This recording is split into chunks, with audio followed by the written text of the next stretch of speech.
नमस्कार, मी शिवांगी शर्मा आणि आपण पाहत आहात तळोदा वृत्तांकन न्यूज। चला जाणून घेऊया आजच्या ताज्या बातम्या। 2 बिबट्यांचा थरार, मक्याच्या शेतात पाणी भरणाऱ्या तरुणावर हल्ला, कन्हाळा परिसरात प्रचंड दहशत। मोसीम शेख, तळोदा वृत्तांकन न्यूज नेटवर्कसाठी विसरवाडी।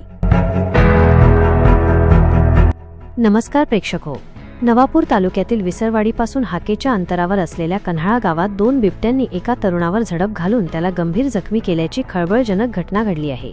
या हल्ल्यात दानियल दिवाणजी गावित हा तरुण गंभीर जखमी झाला असून या घटनेमुळे संपूर्ण परिसरात भीतीचे सावट पसरले आहे।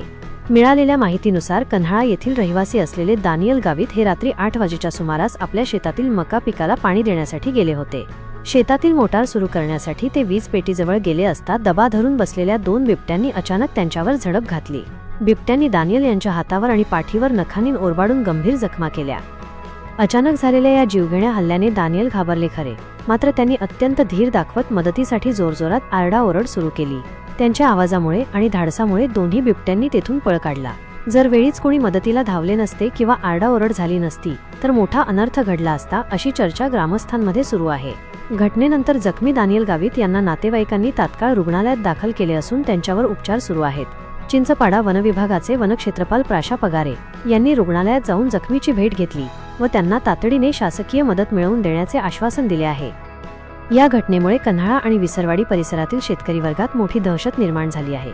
रब्बी हंगामातील पिकांना पाणी देण्यासाठी रात्री शेतात जावे लागते, मात्र बिबट्यांच्या संचारामुळे जीव मुठीत धरून काम करावे लागत आहे। वनविभागाने तात्काळ या नरभक्षक बिबट्यांचा बंदोबस्त करण्यासाठी घटनास्थळी पिंजरे लावावेत, अशी मागणी ग्रामस्थांनी केली आहे। विसरवाडी पोलीस प्रशासनानेही या घटनेची गांभीर्याने दखल घेतली आहे।